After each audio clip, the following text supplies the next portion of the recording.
Halo, halo siang, Vin.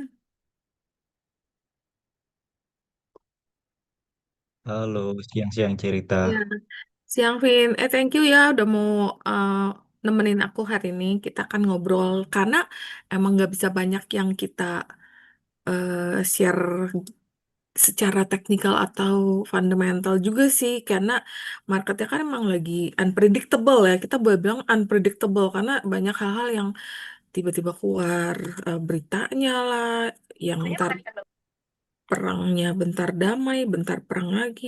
Nah, ini hari ini ada berita Amerika mau perang lagi nih. Jadi kita ngobrol-ngobrol santai aja.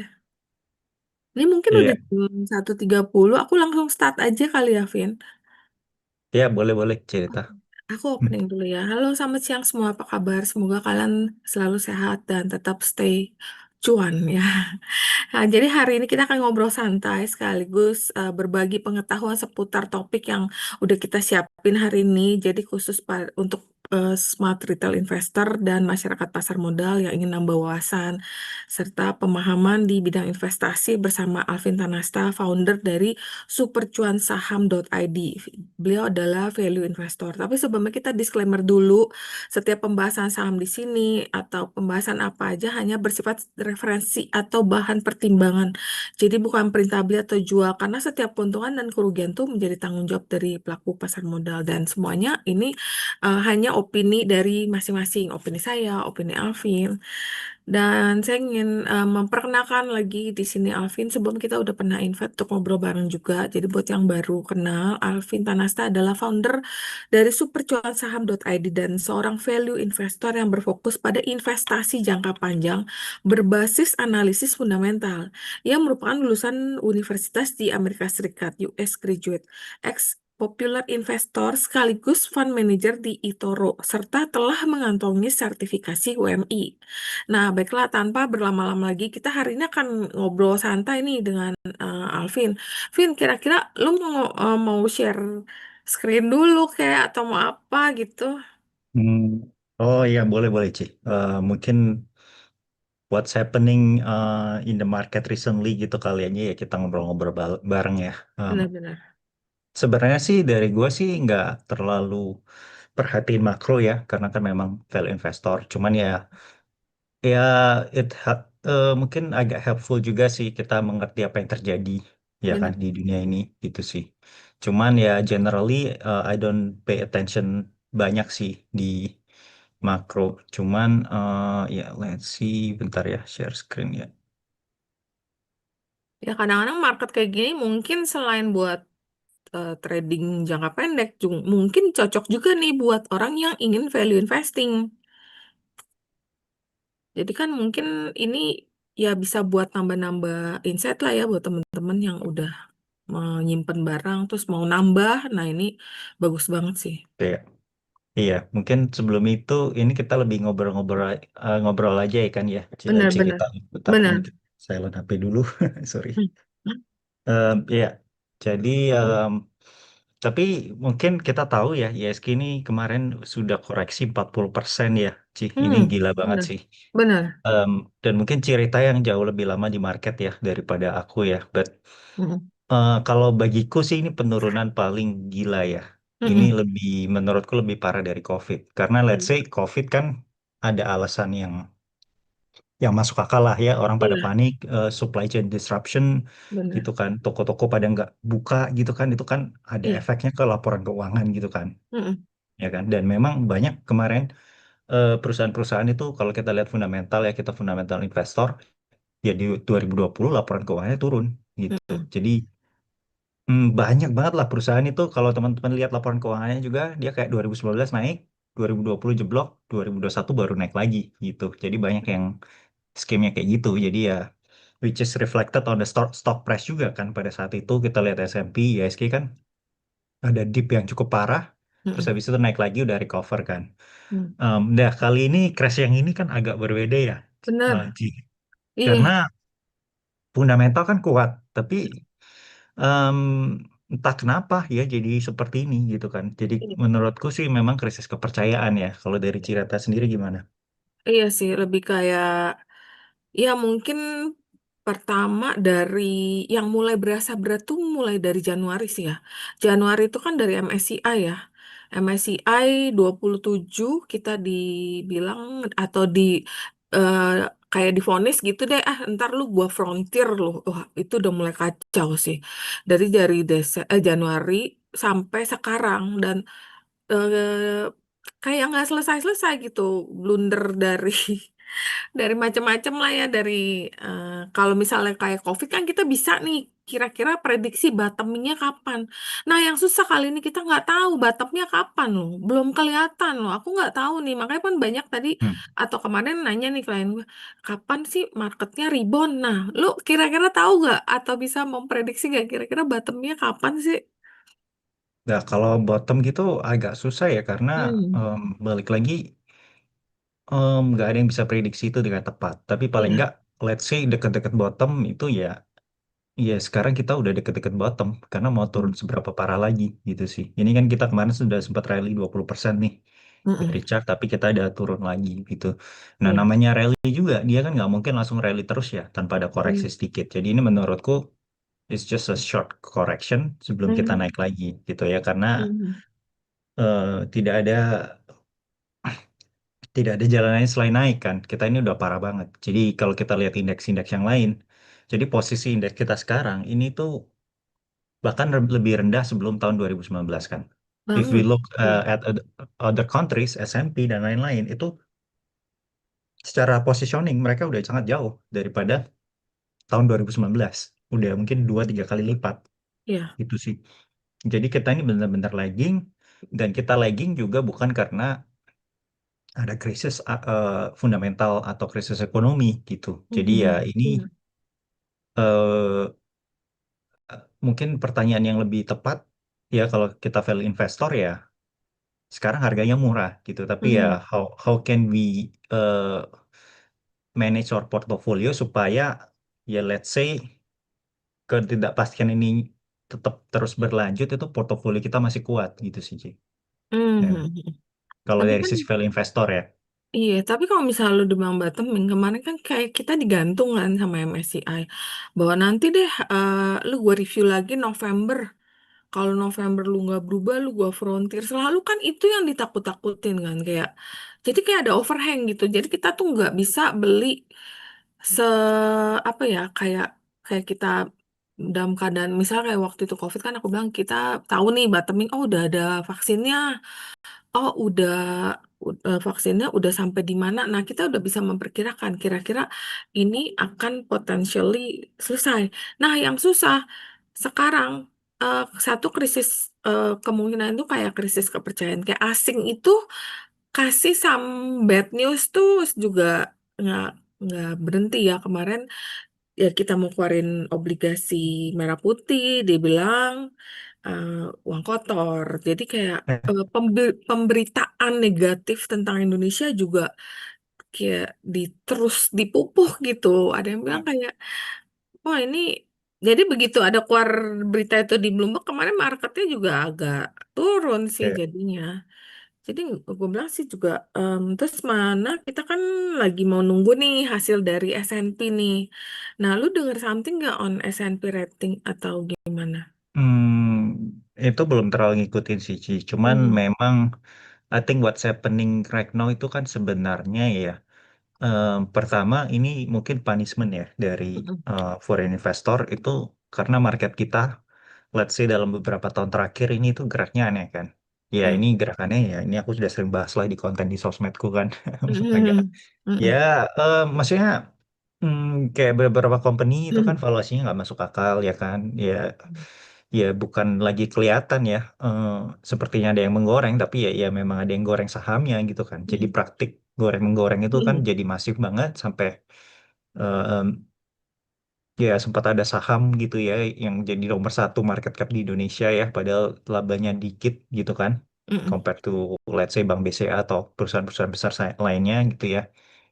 Which is ya, I'm not saying perusahaan-perusahaan itu adalah perusahaan jelek ya, tapi ya valuasinya aja nggak masuk akal gitu kan. Let's mhm, say mungkin perusahaan-perusahaan itu, ya ini mungkin lah ya langsung ngomong aja lah, mungkin orang udah pada tahu semua ya, mungkin grup Prajogo Pangestu contohnya, Mm-mm. atau saham-saham seperti Pani ya itu sebenarnya perusahaan bagus kan, but the Mm. valuation it just doesn't make sense gitu kan. Dan Mhm. ya mau kita pungkiri atau gimana ya itu kan pasti ada permainan di baliknya gitu sih. Jadi ya Mhm. mungkin asing ini eh, in some sense mereka iri juga kali ya, Ci. Karena mereka lihat Mhm. kalau sama-sama yang mereka invest nggak naik, tapi yang naik yang wah yang fundamentalnya aneh-aneh nih gitu kan. Jadi Iya. mereka mikir juga, "Oh, ini market apaan gitu kan." Iya. Jadi mungkin dengan kayak peringatan-peringatan ini, dengan mereka keputusan mereka ngeluarin fund dari dana dari Indonesia ini tuh juga Mhm. karena itu. Dan lebih juga karena ini menarik sih, Ci. Mhm. Karena AI boom. Itu jadi Iya. ini menurutku ini adalah faktor terbesar outflow dari Indonesia. Uang-uang sekarang Mhm. itu pindah ke market atau negara-negara yang bisa Mhm. capture AI boom itu. Mhm. Tuh. Jadi ini wait, mungkin aku ada matriks yang lain ya yang sebenarnya bisa aku share ya sebentar.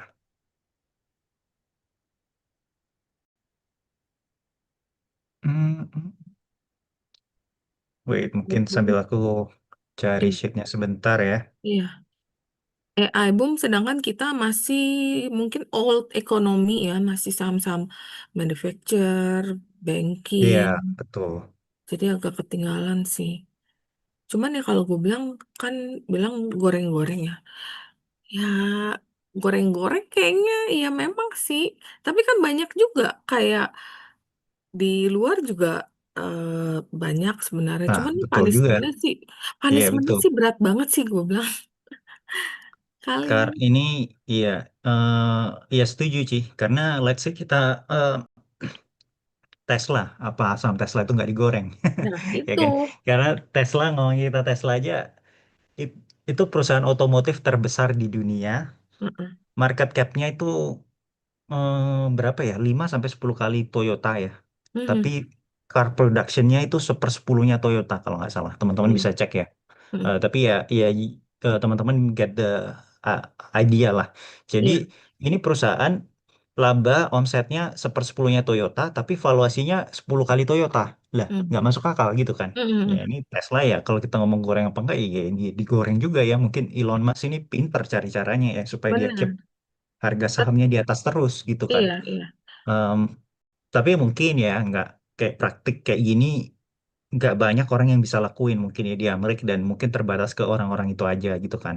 Mm-mm. Aku mikirnya lebih gitu sih. Mhm. Tapi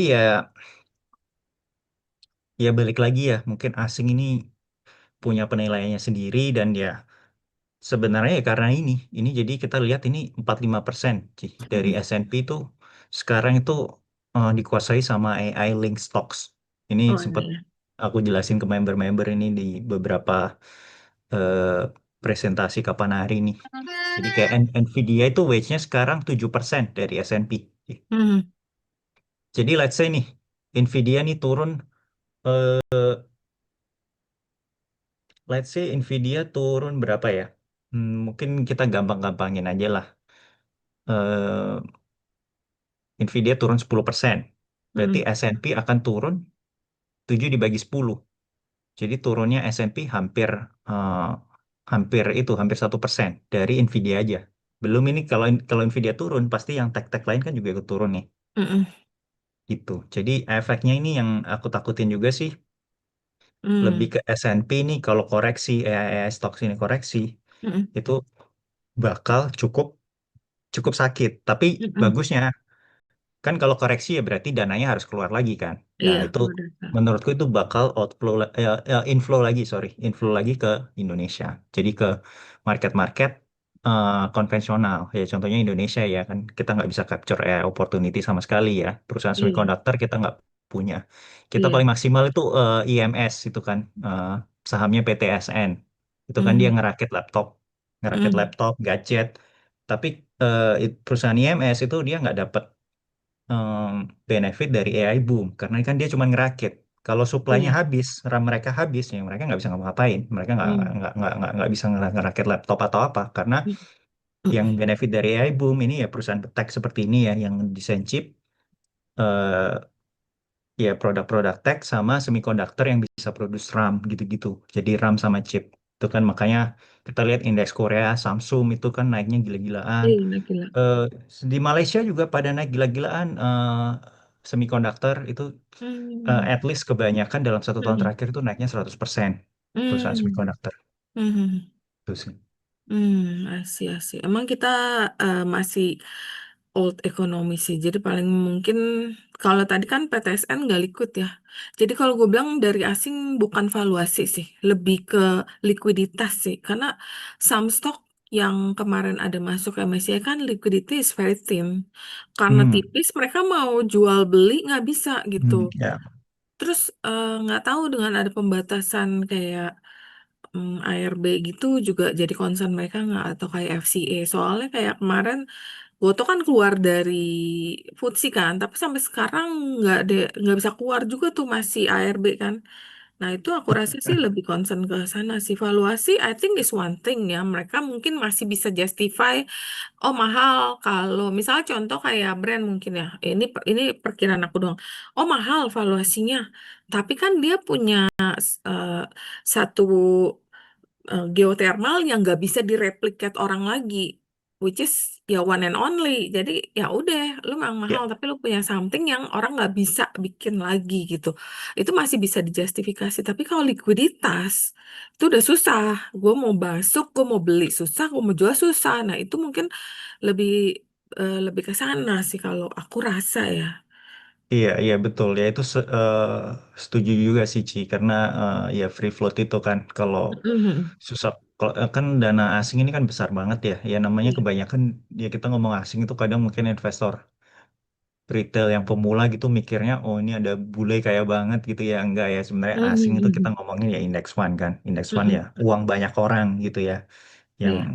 orang-orang kerja corporate itu kan kalau di Amerika itu adalah di sisi namanya 401k kan kayak Mhm. BPJS ketenagakerjaan di sinilah itu Mhm. langsung dimasukin saham sama sama company-nya biasa jadi ada fund Mhm. manajernya gitu jadi Oh, makanya I see. duitnya mereka gede banget kan gitu. Iya. Tapi ya setuju juga karena liquidity ya kalau nggak bisa keluar ya susah kalau nggak Iya, bisa keluar itu kan mau harga lu sahamnya berapapun itu kan benar, sebenarnya duit hilang gitu kan. iya. Lu mau Mereka sebagus mentingin itu apa juga. ya? Iya kan, lu sebagus apa, semurah apa, growth lu sekencang apa, tapi kalau likuiditas lu nggak liquid, wah itu Iya, rentan sekali di apa ya, ada orang punya dana dikit mau narik atau mau buang aja udah sangat gampang sih biasanya. iya. Bahkan mungkin saham yang susah gitu, kayak mereka nggak bisa keluar gitu, mungkin di akuntansi mereka kan ya udah di mark as loss aja gitu. Mhm. Jadi kayak padahal masih ada nilainya kan, cuman ya kita nggak Iya, bisa keluar aja. iya, iya, benar sih. Oke, terus mungkin yang banyak ditanyain juga nih sama teman-teman, view lu mengenai MSCI nanti kira-kira November, akankah kita benar-benar di downgrade atau menurut lu chances Indo untuk ke frontier itu almost impossible? Nah ini nggak tahu ya sih, cuman ya I think it's unlikely sih. Cuman ya tetap kan, let's say kita di emerging market kan, weight kita udah dikurangin ya, kita udah Iya, dikurangin tinggal dari berapa tuh? 0,4, tinggal Iya kan? 0,4%. Iya 0,4 atau 0,5-an gitu kan. Iya, iya, iya, benar. Dari Sebelumnya sana. udah 0, ini datanya beda-beda ya. Kadang ada source yang ngasih 0,79, ada yang 0,7, tapi ya sekitaran segitu kan sebelumnya. Hmm. Hmm. Diturunin berapa nih? Kita lihatnya mungkin dikit ya, cuman 0,2 percentage point, tapi itu sebenarnya kalau Gede. by absolute basis itu kan Hmm. 30% tuh lebih turun tuh. Ya sesuai dengan penurunan indeks ya, Ci. Hmm. Indeks Iya, kita turun 30%-an juga. iya sih.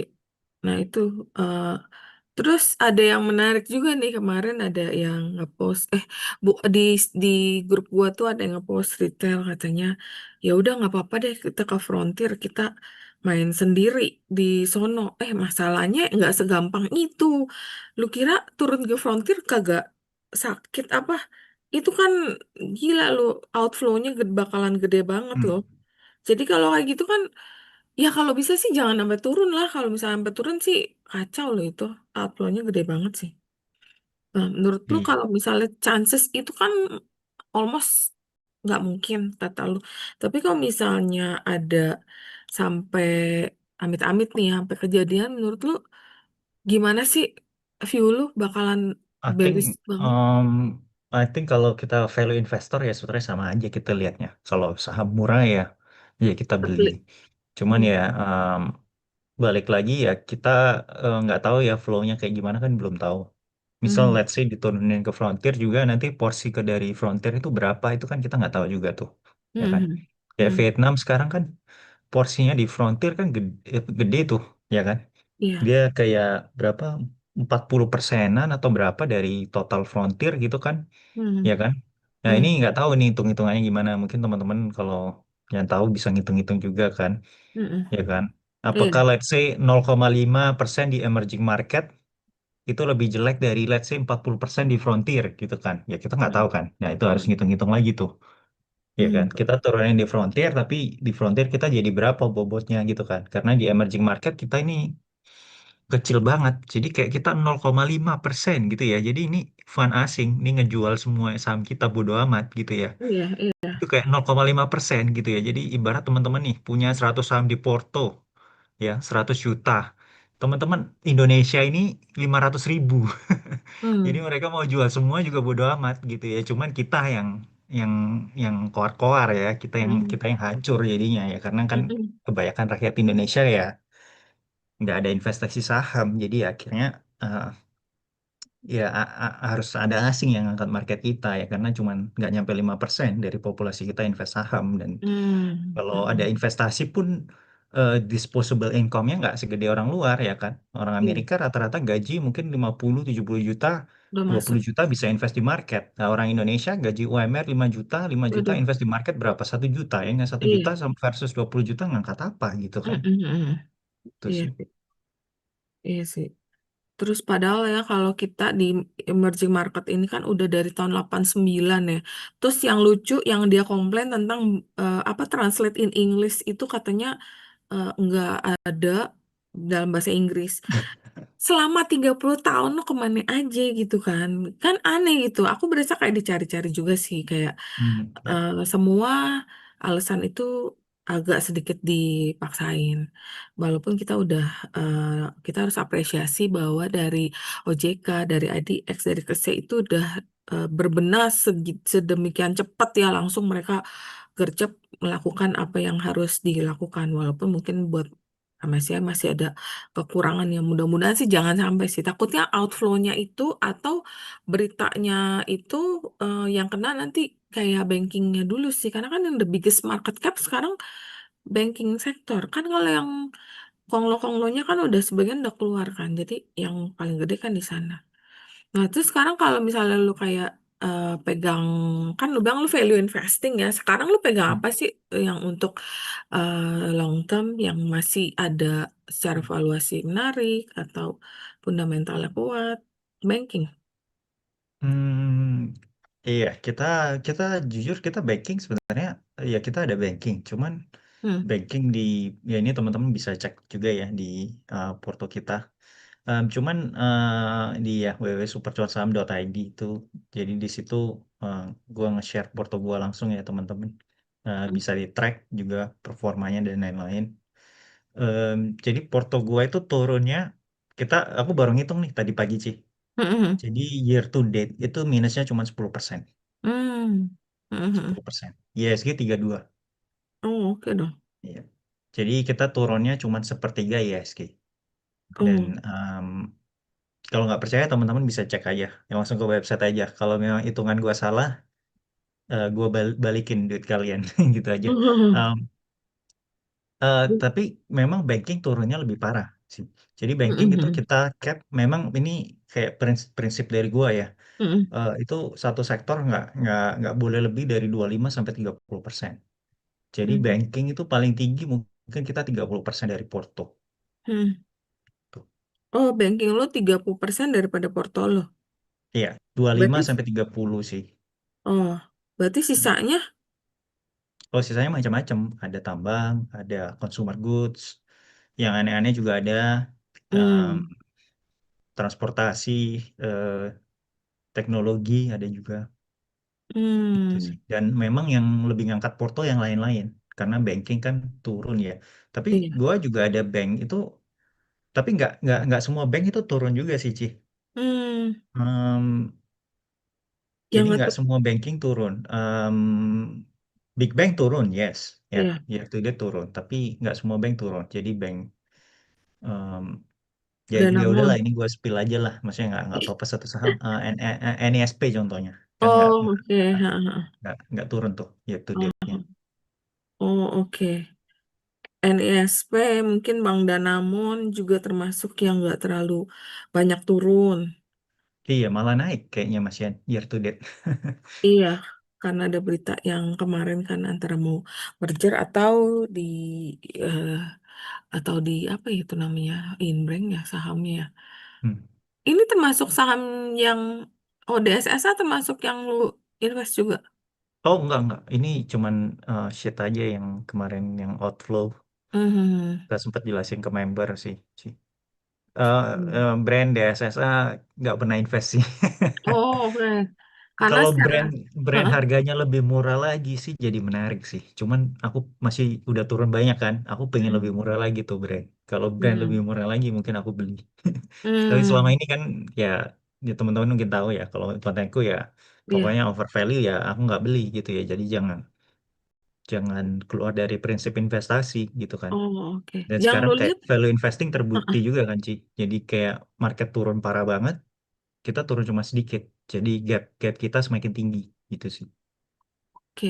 Nah, kalau value investing yang lu lihat tuh apa sih valuasinya itu misalnya lu lihat dari PE atau PBV atau compare to peers atau gimana sih? Untuk how to identify this stock is value, the other is enggak gitu. Apa yang lu lihat gitu? Mungkin lebih ke ya bisnisnya sih. Ya Oh, valuation pasti kita perhatiin. Itu hmm, historically valuasinya sekarang lebih murah nggak gitu kan. Dan yang hmm, cukup penting buat aku itu sih perusahaannya ini growing atau enggak. Jadi laba sama oke. omsetnya growing nggak Oke, gitu. jadi Jadi bisnisnya ada growth gitu ya. yes. Hmm. Let's say hampir 80% saham yang kita invest itu laba sama revenue-nya naik gitu. Hmm. 20% nggak naik mungkin karena ada consideration lain ya. Misal ya aku mikir ini cuman cuman em, apa penurunan labanya ini cuma sementara, atau ya mikir oh ini valuasinya gila murah banget kayak nggak ada valuasi semurah ini lagi. Jadi Hmm. nggak apa-apa nih labanya omsetnya turun soalnya ini udah murah banget gitulah istilahnya. Hmm. Berarti kalau misalnya di sektor call, kita ambil contoh ya, mungkin kan banyak teman-teman yang belum semuanya paham mengenai value investing. Mungkin kalau diambil sektor call, itu yang lu suka itu apakah Indi atau kayak Bumi? Indi kan valuasi murah. Atau Bumi Hmm, yang memang ada bertransformasi gitu. em, kalau bumi kayaknya masih mahal ya Ci. Valuasi Cek. mahal, benar. Cuma dia ada transformasi aja jadi Hmm. dari yang Ya itu cuma kadang Heeh. kadang kayak gitu doang. Aku rasa itu kayak nggak cukup sih kalau dari sisi Hmm, value investing ya. Kayak oh oke. transformasi ini. Jadi Iya. ya transformasi tuh gitu-gitu menurutku harus di disertai dengan perbaikan laporan keuangan gitu loh. Oh, Perbaikan oke. laporan keuangan, growth yang bagus gitu ya, yang Mhm, memang worth it, dia bisa justifikasi kenaikan, maksudnya posisi harga sahamnya sekarang gitu. mhm. Oke. Berarti Mhm. valuasi valuasi sama potensi bisnisnya. Kalau nggak salah kan waktu itu lu juga suka sama KETR kan? Oh iya ya, itu kita udah sempat multi bagger. Kita udah sempat multi bagger di kita jual di 1.200-an tuh. Nah, sekarang udah Em, tinggal GoPay lebih. Nah, lu masih menarik nggak ya Indi menarik. Kita sekarang? ya ini ya udahlah ini kita ngomong di sini. Kita kemarin baru ngambil KTR lagi di 500-an lagi. Jadi Mhm, kemarin ngambilnya mirip-mirip. Kita di 400-an, kita mhm. sell di 1.200-an, Yes. kita repick up lagi. Jadi aku sering gitu sebenarnya Ci. Karena balik lagi Hmm, kalau saham kita udah ngerti ya, mhm. kan nggak perlu PR cari saham lain kan. Karena Iya, kalau kita benar. value investing, kita belajarin saham itu lama kan, kita ngertiin bisnisnya, baca laporan keuangan. Jadi Hmm, kadang itu lebih baik let's say harga saham-saham yang pernah kita invest harganya bagus lagi, ya better kita masukin duit di situ lagi gitu sih. Hmm. Jadi sering sih kita udah beggar, kita jual, Mm-mm. kita Masuk lagi. repick up lagi di bawah, misal harganya turun ya ke ke bawah gitu sih. Jadi market cap nggak jadi masalah ya. Kalau kita lihat kan market cap dia cuma 1,5 T lah. Ada kan orang nggak mau kekecilan, gue mau yang gede gitu biar likuiditasnya lebih terjamin. Nah, Gitu. tergantung pengaturan porto, Hmm. ya kan. Kalau kayak gitu ya jangan jangan 50% dari portofolio gitu Oh, kan. I see, Kalau I udah tahu see. market cap-nya kecil ya jangan masuk semua gitu kan. Oke. Berarti kan tadi banking berapa 25% ya banking ya. Hmm. Mungkin kalau ini small cap eh, 5% kali ya. Ya, betul, segituan sih. Oke. Jarang-jarang sih small cap itu lebih dari 10%. Karena balik lagi, gimana ya, yang penting kalau dari aku ya, yang aku belajar Mhm. ya, nah ini Hmm. teman-teman boleh lah, maksudnya ya metode investasinya kan kita tahu beda-beda ya. Cuman yang Iya. aku belajar waktu jadi popular investor di eToro, jadi popular investor itu ya kayak fund manager gitulah. Jadi orang bisa Mhm. copy portofolioku gitu. Mhm. Dan aku lihat yang fund manager lain-lainnya ya. Jadi eToro itu kalau teman-teman nggak tahu itu kayak interaktif Investasi. broker gitulah. Jadi Oke. bursa saham Amerika yang udah di list di Nasdaq. Hmm, Hmm. itu orang-orang itu ngatur portonya itu lumayan diversified loh. Oh ya. Jadi let's say 15 saham itu sudah Heeh. termasuk concentrated. Ci. Oh, Mm-mm. oke. Kalau fund fund manager di luar itu Heeh. mereka lebih apa ya, lebih mungkin fokusnya itu lebih ke ya cari risk adjusted return sama gimana supaya portonya drawdownnya ini nggak gede gitu. Jadi sahamnya 15 saham Hmm. itu udah termasuk concentrated. Bahkan Oh, kayak kenalan-kenalanku dulu itu portonya bisa 40 saham, lima oh, I puluh saham. see.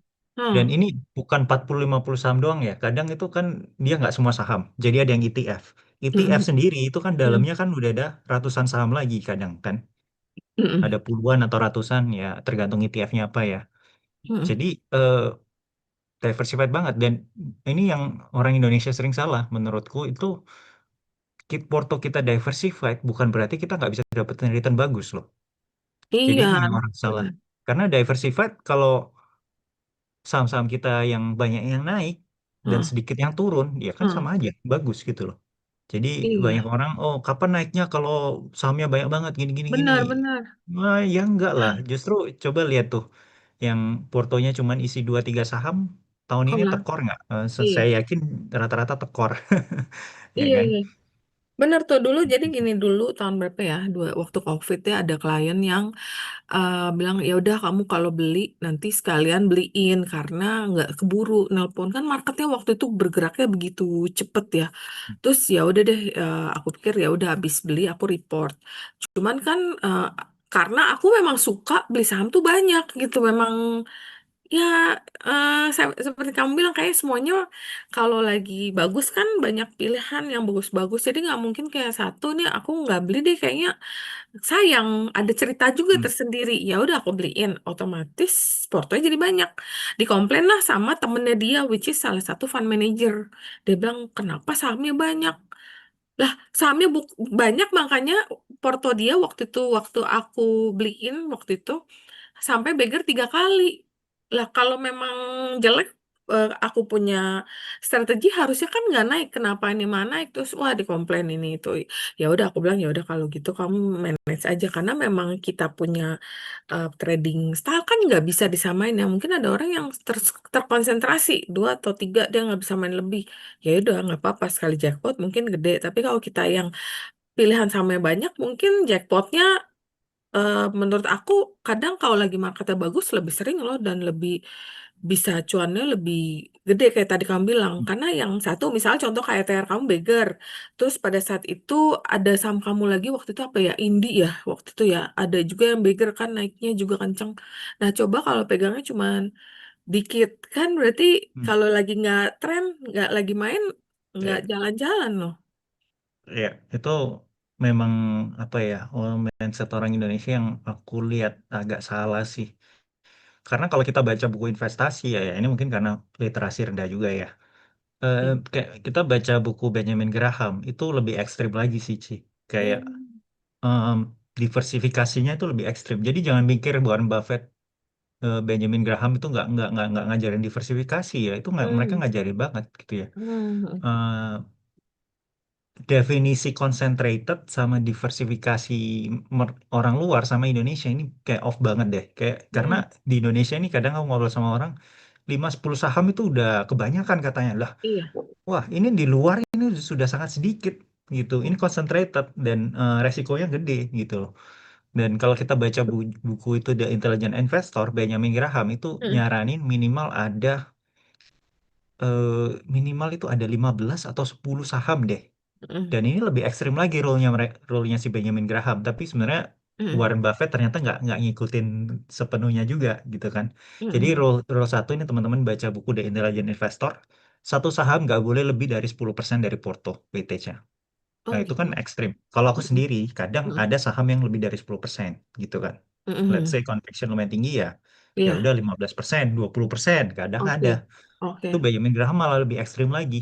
Oh, Jadi oke. dia benar-benar ya kan gurunya value investor ya. Ya Hmm. dia yang nyiptain value investing kan. Itu Iya. malah nggak boleh lebih dari 10% gitu. Hmm. Jadi ya, nah tapi Warren Buffett kan nggak ngikutin juga kan, karena dia punya Apple itu 25% dari porto gitu kan. Hmm. Jadi ya, ya sebenarnya ya mungkin, tapi tetap kita keep in mind ya kita harus diversifikasi. Kalau kita concentrated, kalau bet kita salah, Hmm. market lagi ada downturn, wah hancur porto kita. Dan kalau udah hancur, Hmm. recovernya itu susah. Karena ya itu prinsip gain to recover loss kan. Kita hilang loss 50%, Hmm. ya susah kita recover lagi gitu sih, Ci.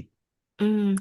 Oh ya, Hmm. kalau misal ngomongin market lagi koreksi gitu, lu ada stop loss gak sebagai value investing? Mungkin kan agak beda ya dengan trader pada umumnya. Apakah lu akan stop your loss dulu, terus lu buy back di bawah, atau lu tetap buy, tetap hold, terus lu average down, dollar cost averaging atau gimana? Kita nggak pakai stop loss gitu sih, Ci. Karena kita Hmm. memang purely value investing kan. Ya kalau jelek ya kita jual. Hmm. Kita nggak pernah pusingin oh stop loss, oh ini Hmm. oh, kayak ya mungkin beda approach ya. Kalau trader ya mungkin harus pakai stop loss ya. Tapi kalau kita Hmm. ya saham jelek ya jual gitu. Kalau let's say minus 40% ya. Hmm. Tapi kita rasa ini kok masih bagus ya. Ya udah kita keep aja, ngapain dijual gitu kan. Hmm. Gitu sih. Jadi lebih Jeleknya ke karena apa? Karena resultnya jelek ternyata. laporan keuangan ya. Iya, Kita berarti lihat lu based laporan on keuangan. result ya. Yes, kita ya Bet- lihat laporan keuangan, valuasi gitu kan. Mhm. Untuk sekarang sih karena ya semuanya murah gila-gilaan. Iya. Ya kadang ada yang mungkin laporan keuangannya biasa aja sebenarnya. Mungkin di Mhm. kondisi market normal kita bakal jual. Tapi masalahnya kan sekarang kondisi market tidak normal ya. Iya, Jadi iya semua murah benar. banget. Oh ini sayang juga ya kalau dijual harga segini gitu. Gitu Mhm. sih. Hmm.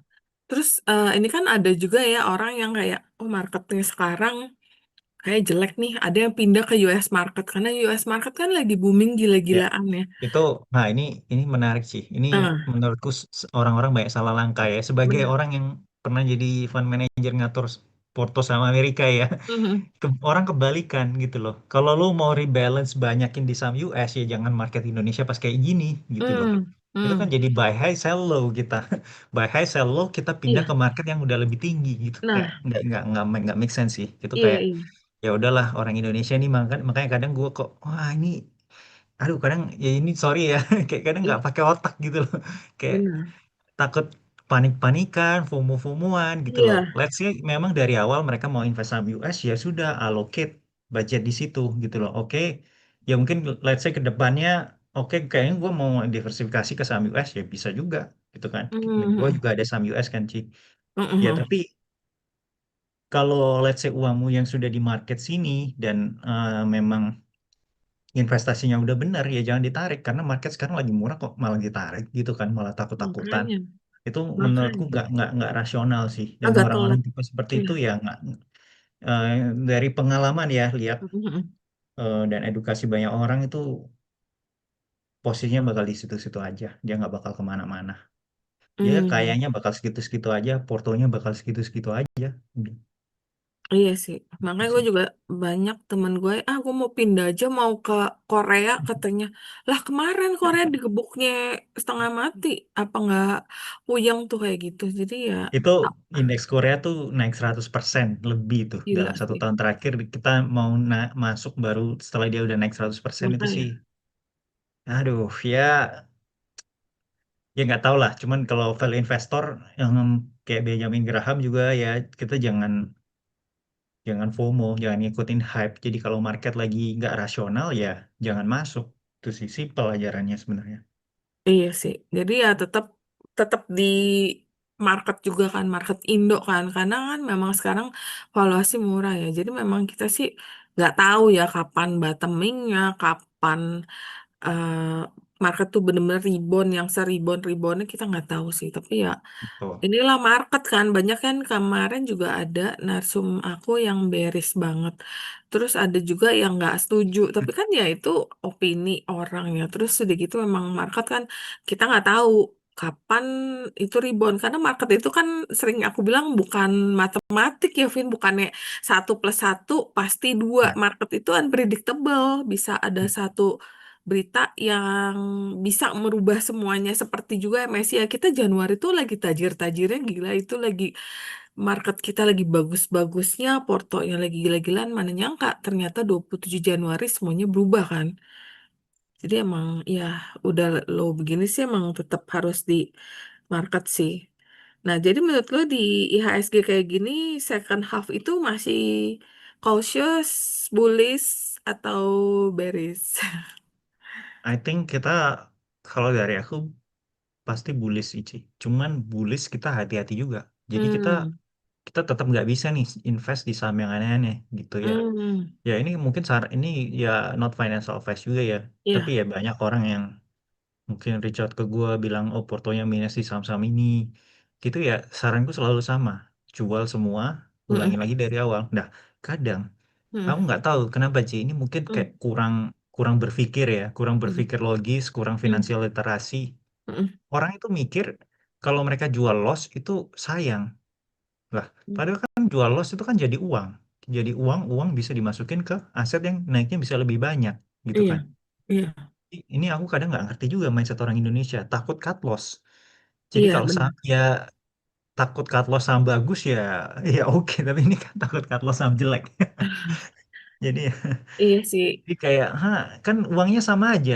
Kan kalau cut loss, ya sahammu ya udah nggak lihat lagi tuh minus 50-70%. Ya udah switch. akhirnya jadi duit. Duitnya bisa masuk ke tempat lain. Di tempat lain Mm. itu naik, kan ya better daripada di tempat ini belum tentu dia naik lagi. Belum Iya, tentu iya, dia iya. balik lagi. Jadi kayak kadang, aduh nggak ngerti nih orang nih mindsetnya gimana sih nih.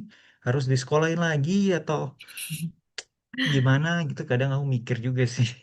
Iya, mungkin contoh gini ya, ada juga klien aku yang waktu dulu tuh kan sempat boom yang namanya infrastruktur, ya saham-saham Adikarya lah, Wika lah, yang kayak begitu deh. Karena kan ceritanya story at that time tentang pembangunan jalan tol lah, pembangunan segala macam. Jadi saham infra itu atau konstruksi itu kan naik gila-gilaan. Nah, tapi kan market itu kalau selain banking ya, memang banking juga ada rotasi sih.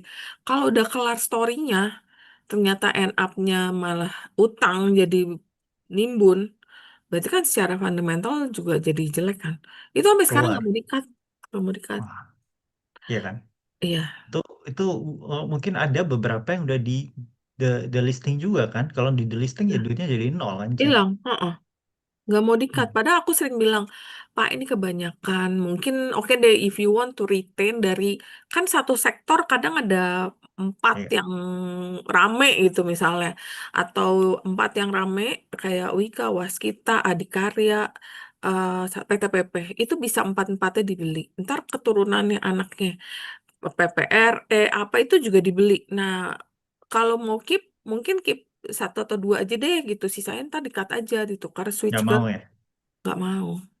Ya itu aku nggak ngerti juga sih orang-orang kayak gitu sih Ci. Iya, Mungkin sometimes mereka ini gimana ya kayak apakah berharap itu tuh bisa balik lagi ke posisi awal terus mereka balik iya, modal itu gimana sih. Cuman iya. kalau memang mindsetnya seperti itu menurutku jangan investasi saham gitu Mhm. kan. Itu Hmm. namanya kita nggak mau mengakui kekalahan, gitu kan. Iya. Ya teman-teman kalau ada yang mindsetnya masih kayak gitu, ya mohon maaf, jangan investasi saham. Hmm. Taruh duit di deposito aja naik terus tuh. Tapi ya harus bahagia dengan eh, 3-4% satu tahun gitu ya. Kalau kayak mindset kayak gitu ya susah kita maju gitu loh. Jadi kayak perusahaan udah mau di delisting nggak mau cut loss gitu loh. Padahal di delisting itu kalau kita belajar kan delisting itu ya pemegang saham nggak dapat apa-apa. Ya kan, Hmm. perusahaan bangkrut itu apa yang dibayar dulu? Kreditur dibayar dulu kan, gitu kan. Kayak misal Wika atau apa bangkrut, itu kontraktor dibayar dulu ya. Contoh ini ada satu apartemen ya, yang orang tua saya beli itu Hmm. bangkrut.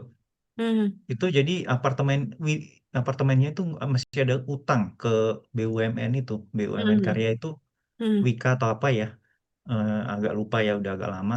Utangnya ada 2 miliar gitu ya. Jadi kreditur yang dibayar kreditur terbesar itu. Hmm. Jadi kita kan beli apartemen kan juga akhirnya bangunannya baru jadi setengah kan. Nah itu kita Hmm. udah masukin mungkin 200-an juta berapa ya waktu itu mama saya beli. Itu kita juga nggak dibayar gitu loh. Apalagi investor gitu kan. Kita Iya. kreditur aja nggak dibayar. Apalagi Hmm. investor ya. Jadi kalau udah di investor kan hukum kan tidak berpihak ke investor gitu kan. Hmm. Jadi ya kayak kadang memang basicnya ini harus Hmm. diasah lagi sih, kayak kebanyakan orang ini sih saham itu apa, em, ngitung Balik loss, ngitung ini gimana gimana kita buat porto kita tahan berkembang. gitu-gitu, dan ya susah sih tapi ya Iya. ya kadang ya ya mungkin memang ada beberapa orang nggak bisa diajarin sih Ci. Jadi ya ya udahlah angkat tangan Iya, aja. emang kadang-kadang mungkin kita mesti lihat ya apa yang kita pegang dan seperti kamu bilang kan tetap mesti dipantau ya result segala macem ya. Jadi Mm-mm. kayak misalnya oke deh kalau banking beda, banking kan itu the biggest market cap, terus juga semua orang juga di Indo pasti ada bank itu misalnya itu mungkin masih bisa di hold gitu. Tapi kalau misalnya ya second liner, third liner yang bisnisnya kemudian kita baca berita, wah mulai keseok-seok nih, mulai kayaknya ada timbunan utang, berarti kan udah saatnya kita harus admit bahwa kita salah Tuh invest dan harus cut ya dan tukar barang yang ya. lebih lebih ada isinya ya. Maksudnya sih kayak begitu ya. Cuman ya gitu deh. Oke, ini mungkin ada pertanyaan, kita coba nanya sebelum nanti kita masuk ke saham-saham IPO.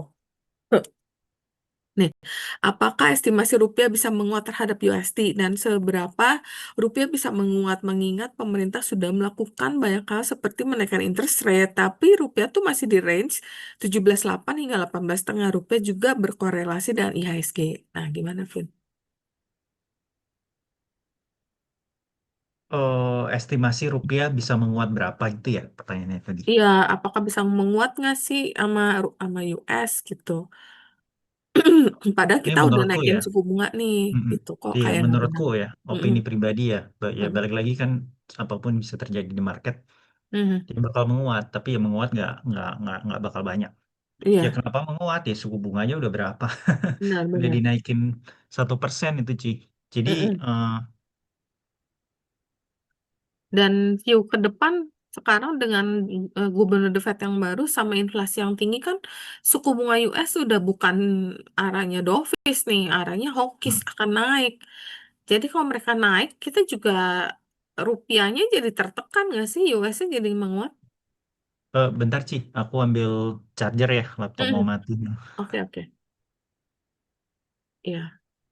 Terus kalian kalau mau nanya, boleh lagi ya nulis di sana sambil kita nunggu Alvin. Terus nanti aku ada share beberapa apa slide tentang saham-saham IPO nanti. Jadi kalian mau nanya saham IPO mana yang menurut value investor seperti Alvin menarik, nanti kita akan kupas. Kita nunggu deh lagi ambil charger dulu. Ya, aku juga ngambil charger deh. Oke, udah aman. Udah. Oke, oke. Iya. Jadi menurut lo bisa menguat nggak rupiah? Bisa sih kayaknya, cuman aku lebih kasihan ke itu sih, kan suku bunga kan naik tinggi tuh. Mm-mm. Ya, yang ada KPR floating tuh. Wow, untung KPR gue udah lunas gila. Bulan ini, kalau nggak pusing sih. Karena emang Hmm, rate-nya floating terakhir. juga.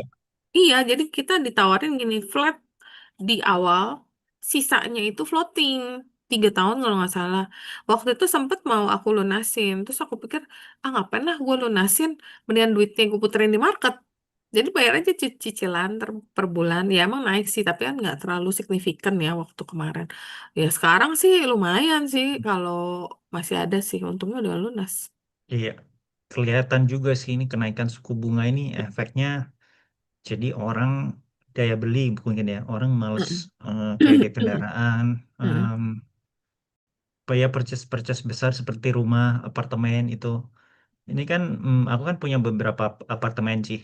Mm-mm. Dan apartemen ini kan aku punya ya mungkin 5 sampai 10 ya 5 lebih lah apartemen Mm-mm. rumah itu biasa itu ada mungkin beberapa nggak kesewa. Jadi dua Mm-mm. tiga itu kayak biasa nggak kesewa gitu ya. Jadi Mm-mm. jarang semuanya kesewa dalam waktu yang sama. Tapi Mm-mm. baru-baru ini kesewa semua gitu. Jadi kayaknya Mm-mm. ini aku lihat tren di market juga orang itu Mm-mm. males ini, males beli rumah, males Mm-mm. males KPR, jadi kayak Mm-mm. purchase-purchase besar mereka tuh nunda gitu sih. Yang harus kredit Asli. ya karena mungkin bunga gede juga ya, kan naik kan. Iya, Itu iya. floating itu udah tinggi banget itu kan harusnya Iya. sekarang. Iya, justru kalau lagi kondisi kayak gini ngeri. Waktu itu kita nggak berharap kayak tahun 98 ya. Waktu 98 itu bunga sampai 48%. Oh, wow. Karena untuk meredam rupiah, waktu itu kan emang rupiah di-peg kan 2000, akhir sampai krisis moneter itu menghantam Korea, kemudian Thailand, terus masuklah ke Indo. Selalu belakangan tuh baru masuk Indo. Akhirnya udah nggak ketahan dari 2000 naik 16.000 untuk meredamnya pakai suku bunga. Suku bunga yang tadinya tuh berapa ya waktu itu adem-adem sih. Aku juga waktu itu masih kredit mobil. Kredit mobil langsung bunga 48%. Kebayang gak sih? Waduh, udah stres. Akhirnya aku lunasin pada saat itu. Cuman kebayang dong kalau misal itu kalau mobil, mobil kan lebih kecil ya nilainya. Tapi kalau rumah dan jangka panjang, terus angka rate-nya itu floating, wah itu sakit kepala sih itu. Parah banget. Makanya kalau lagi begini hati-hati banget yang punya punya pinjaman. Mungkin boleh yang ada floating-floating mesti dipikirkan gimana caranya. Karena kita nggak tahu sih rupiah harusnya sih nggak mungkin kayak tahun 98. Karena kan sekarang rupiah kita udah ngikutin em, market ya. Kalau dulu kan emang di peg 2000 sampai udah nggak ketahan baru dilepas. Nah itu yang bikin bunganya naik gila-gilaan. Tapi ya tetap kita juga harus hati-hati. Jadi menurut lu tetap masih bisa menguat ya mungkin ke depannya ya. Sedikit aja sih, sedikit aja yes. Mm-mm. Ya, I think masih within historical average kita dalam 10 10 20 tahun terakhir lah itu kita kita naik berapa persen ya kan kita udah Mm-mm. naik kemarin ya pasti ada koreksi lagi itu sih apalagi Mm-mm. kan ya suku bunga dinaikin gitu. Iya, sama oil price sih. Kalau oil price-nya udah mulai tenang, rupiah kita harusnya lebih tenang juga nih. Yang kemarin yang ngeri karena oil price-nya naik gila-gilaan, ada tekanan di kita punya APBN ya. Harga Terus, tiket juga jadi mahal ya sih buat kalau mahal banget. liburan-liburan Udah, mahal banget sih. Kemarin udah sempat turun kan. turun Eh, dikit ya. Iya, turun dikit. Cuman nih hari ini ada berita lagi si Amerika mau nyerang Iran lagi. Aduh, nggak tahu deh. Mabok. Terus ini ada yang nanya juga, jika melakukan value investing, saya takut emiten kita terpengaruh oleh kebijakan pemerintah yang berubah-berubah. Contoh tambang, Mertabe, Alfamart, kebijakan komoditas, DSI, Bank Himbara. Nah, bagaimana sih untuk menyiasatinya?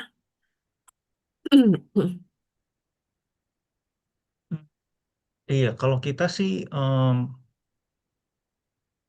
ya kelihatan nggak di laporan keuangan itu sih Ci? Ya kita pasti update lah ada peraturan apa yang efek. Cuman kalau kayak tambang itu kan memang cyclical ya.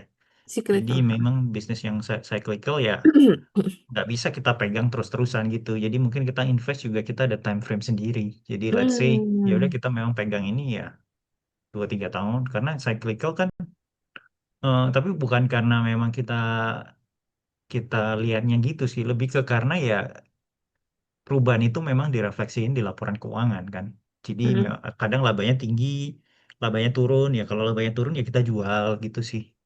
Hmm. Jadi I think kalau tambang kayak gitu-gitu Hmm. ya approach-nya Hmm. kita jangan jangan hold selamanya, jangan hold Hmm. forever gitu sih. Hmm. Hmm. Oke, oke. Nah, terus ketika di era suku bunga tinggi seperti seperti sekarang, minta tolong pendapat kemungkinan diversifikasi aset ke bond atau ETF bond yang mungkin nggak terpengaruh sama SP, S&P 500. Kalau aku sih kurang suka ya, Ci, Bonds. Nggak Oh tahu gitu. kalau cerita gimana. Bond kalau ada, aku malesnya nih lagi rame kayak rating S&P kan yang tadi sempet aku tanyain. Dan sempet nih disclaimer ya belum tentu benar rumor katanya S&P itu ada potensi kasih kita rating yang kurang bagus lah. Tapi ya mungkin mengikuti yang sebelumnya kan Moody's sama Fitch kan udah kasih rating, udah kasih outlook yang negatif. Jadi S&P potentially juga akan ngikut. Nah, S&P kan badan rating terbesar gitu yang paling disegani di mana kita waktu mau naik rating aja susah setengah mati gitu kan. Nah, kalau misalnya kayak gitu biasa pengaruhnya ke bond. Kalau kayak gitu aku saat ini sih kalau suku bunga lagi tinggi gini mendingan misal mau diversifikasi nih. Misalnya di saham udah ada dana yang diinvestasikan.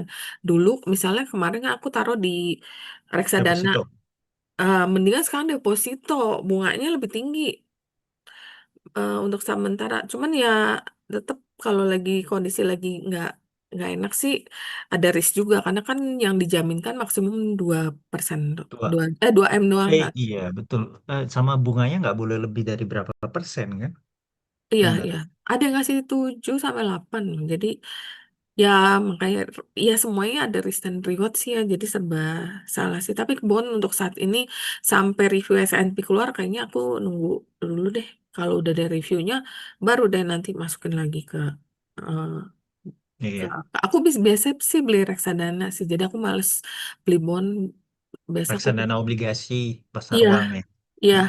Mm-mm, Ya aku benar. juga gitu sih, Ci. Tapi buat dana darurat aja. Karena ya, Hmm.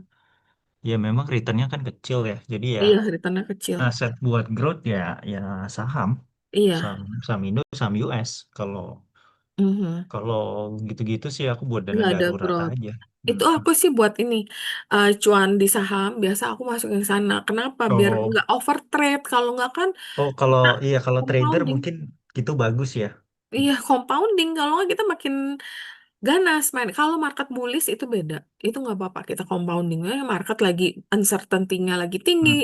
kurs lagi tinggi kan berarti ada yang nggak baik-baik aja di ekonomi ini. Jadi Hmm. mungkin dana trading kita eh, dibatasin segini aja, jangan ditambah dulu.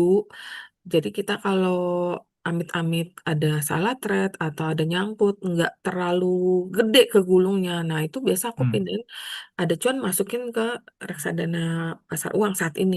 Hmm. Kemarin dulu aku masukin ke balance fund, tapi kalau karena risknya kayaknya makin tinggi, aku pindahin ke money market. Nah, money market ini aku lagi mau pindahin ke bank karena suku bunga lagi tinggi.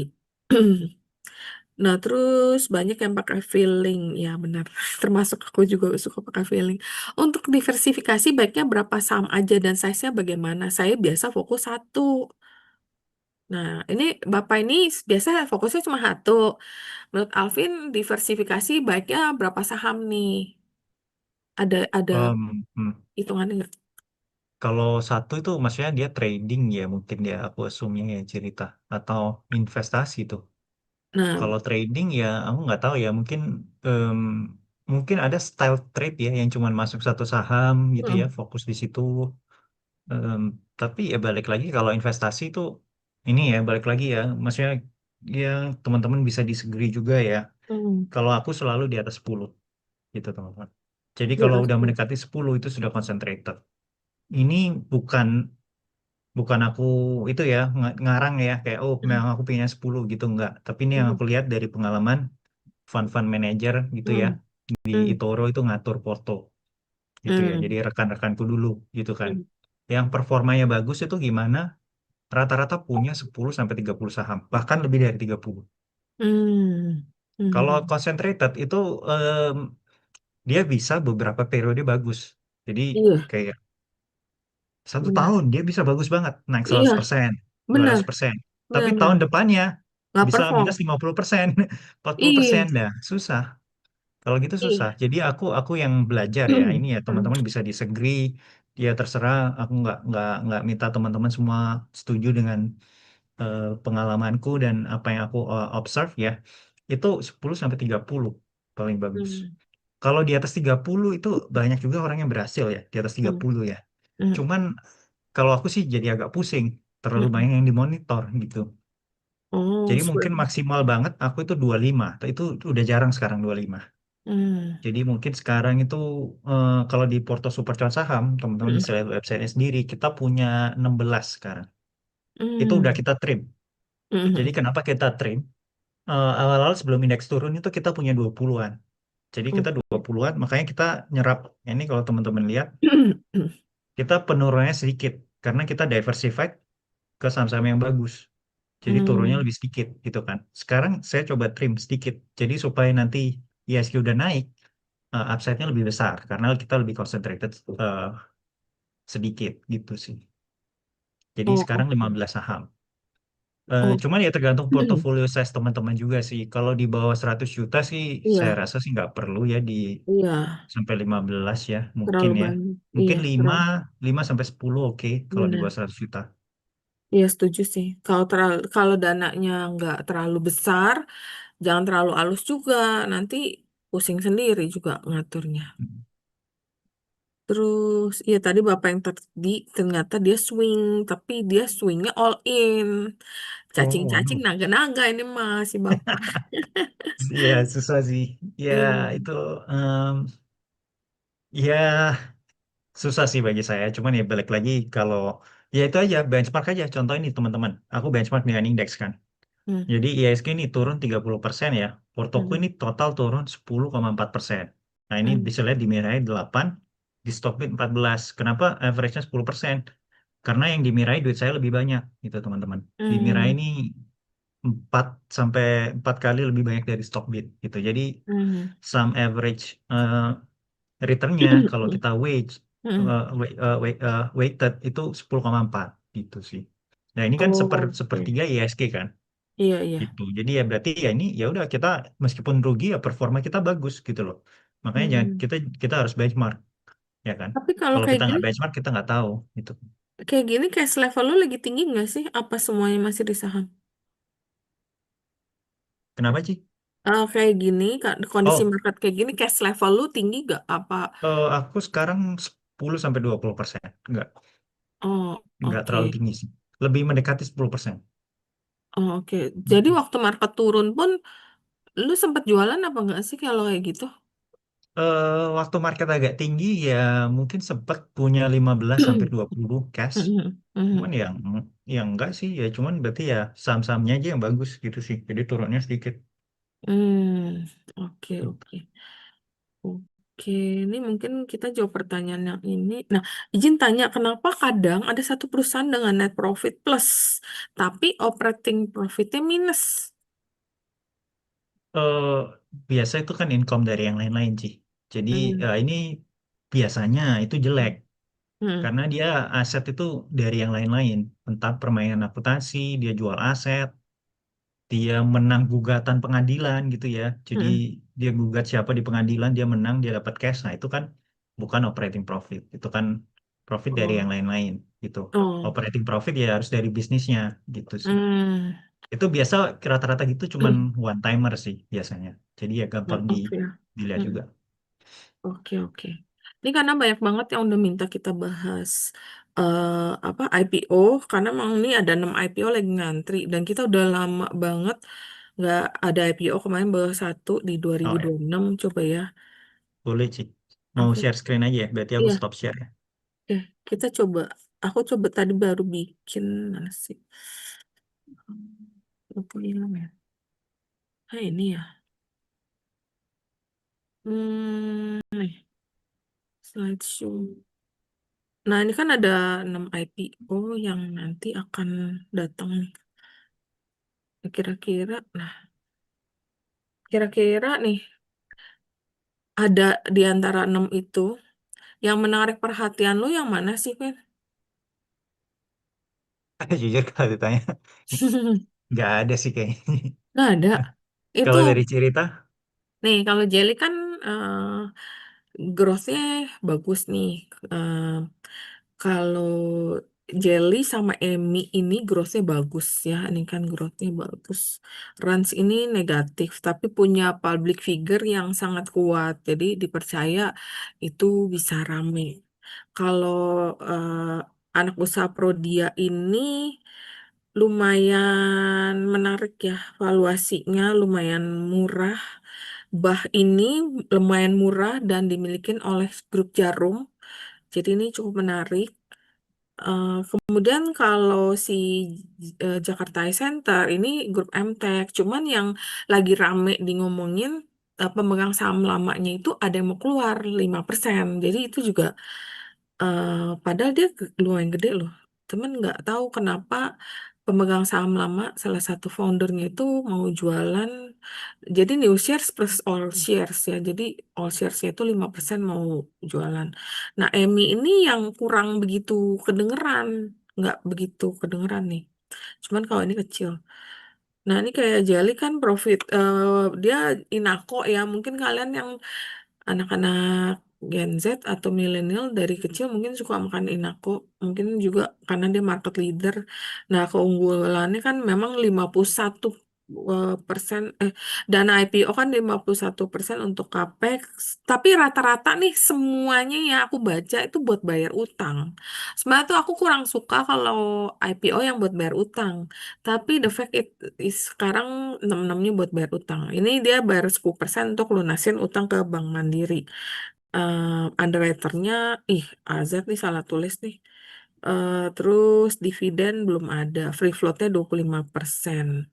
Ya ini Jelly ini menarik ya. Karena growth-nya ini yang aku lihat sih dari growth-nya. Harga IPO-nya sekitar 900 sampai 1120. Kemudian ini ada Jakarta Eye Center yang tadi kita eh, bahas juga, yaitu operator dan klinik mata Jakarta Eye Center.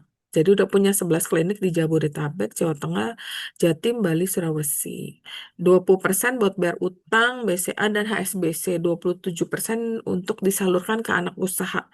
Nah, anak usaha mayoritas untuk bayar utang lagi sama modal kerja dan PI-nya lumayan tinggi sih. Terus backupnya sama MTech. Dividennya katanya maksimum 50%, free floatnya sekitar 15%. Kemi ini distributor alat kesehatan, lab, dan farmasi sejak tahun 2000. Ini growth-nya juga lumayan tinggi, 210%. 68% buat modal kerja, 11% untuk capex, 19% buat bayar utang. DER-nya 2,89%. Kemudian ini underwriter-nya OD sama RB. Bah ini 70% modal kerja, 29,9% buat bayar utang ke Permata. Ini growth-nya lumayan 98%. Untuk dia jual sama menyewakan genset. Jadi konstruksi infrastruktur telekomunikasi terafiliasi dengan grup jalur room via Global Telekomunikasi Prima. Jadi keluarga Hartono ya. PI-nya lumayan murah, 10 sampai 13 kali. Labanya 98%, dividennya 50%, rencananya mulai dibagikan pas nanti full year 2026. Jadi towernya juga bisa nambah persentase ke sana. PRDL PRDL ini juga 57% buat bayar utang. Ini ke BCA sama Penin. 28,9% untuk CAPEX. Jadi kalau misalnya kita lihat IPO, buat aku sih biasanya aku lihat tuh penggunaan dana IPO dulu sih. IPO-nya dia buat apa gitu. Kalau IPO-nya mayoritas buat bayar utang, biasa sih aku kurang gitu suka.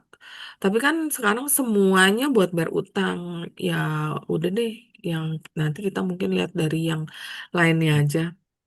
Dan 8% dia baru buat modal kerja. Jadi 28% tambah 8% untuk pengembangan usaha deh. IPO-nya tapi kecil ya, ini nggak terlalu gede.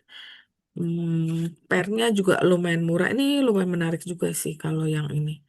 Karena nih backupnya Prodia. Tapi ya kalau dulu saham Prodia waktu IPO sih nggak begitu bagus kinerjanya waktu IPO dulu ya. Nggak tahu yang kali ini mungkin barangnya lebih kecil, terus PI-nya lumayan murah, mungkin bisa beda sih. Nggak tahu juga sih.